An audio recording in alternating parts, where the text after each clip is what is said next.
It can be easy, after years of trying to heal, to feel secretly ashamed that we have not become the person we imagined healing would make us. Why am I still angry? Why do old wounds return with such embarrassing punctuality? Why has self-awareness made me heavier, not freer?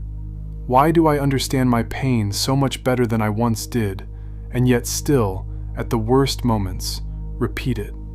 In these moods, it can feel as though healing has failed us. We were promised relief, maturity, a clearer mind, a softer heart. We imagined that if we worked hard enough on ourselves, read enough, reflected enough, perhaps even cried enough, we might one day become calm, generous, and no longer hostage to our past. But perhaps the trouble is not that healing failed. Perhaps the trouble is that we were sold a childish idea of what healing was supposed to be. Maybe healing was never meant to make us pure, serene, or untouched by pain. Maybe healing means becoming conscious of everything in us we were hoping healing would remove. This is where Jung becomes useful. We are often encouraged to imagine healing as a kind of renovation. Fresh paint, open windows, more light, a cleaner, brighter version of the same house. But Jung would suggest that healing begins somewhere less flattering, not in the sunlit rooms we are proud to show visitors, but down in the basement. And the basement does not contain peace. It contains what we locked away because it did not fit the person we wanted to be. Rage, envy, shame, neediness, dependence, cruelty, grief, fear, the humiliating parts, the childish parts, the desperate parts, everything we preferred to call not me. The first shock of healing is not that the basement exists, it is that so much of what lives there belongs to us. This helps explain some of the stranger and sadder outcomes of self-work. The person who goes to therapy and becomes harder to fool, but also harder to love. The one who learns about boundaries and begins using them not as doors with hinges, but as concrete walls. The one who discovers a childhood wound and gradually explains every act of selfishness through it. The one who calls every discomfort trauma, every disagreement toxicity, every compromise self-betrayal. The one who becomes so committed to healing that ordinary life starts to look crude, beneath them, populated by the hopelessly unconscious. None of this means healing is false. It means healing has a dark side that appears the moment awareness enters a personality still governed by pride. Jung knew the shadow does not disappear because we understand it.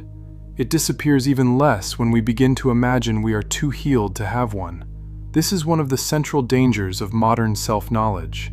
Healing itself can become a new persona. The old persona said, "I am fine." The new persona says, "I am healed." Both may be equally frightened of the basement. Modern culture has made this easier. It has given us a rich vocabulary for pain, trauma language, attachment styles, boundary scripts, nervous system explanations, personality labels. Many of these are useful and humane. They can save us from confusion and needless shame, but they can also become costumes. We have become more fluent in the language of pain without always becoming more capable of love, apology, responsibility, or sacrifice. It is possible to speak beautifully about wounds while using them to evade every ordinary demand of adulthood. This is the darker turn in healing. Awareness can become avoidance. One can use insight to dodge guilt. One can use therapeutic language to avoid compromise.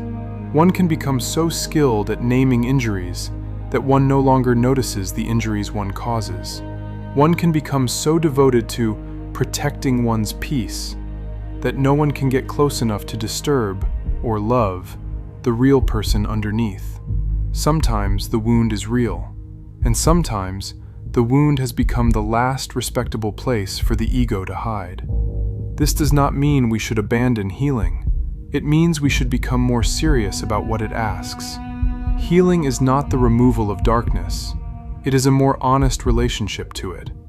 It is the gradual refusal to project onto others what we do not wish to know about ourselves.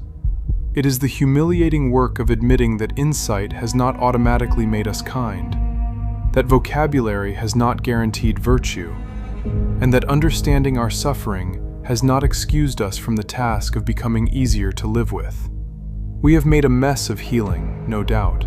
We have tried to turn pain into identity, insight into superiority, and wounds into explanations for everything we did not want to face. We do not, on top of everything else, need to pretend that the basement is a spa.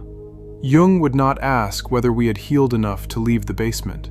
He would ask whether we had the courage to admit that some of what frightened us down there belonged to us.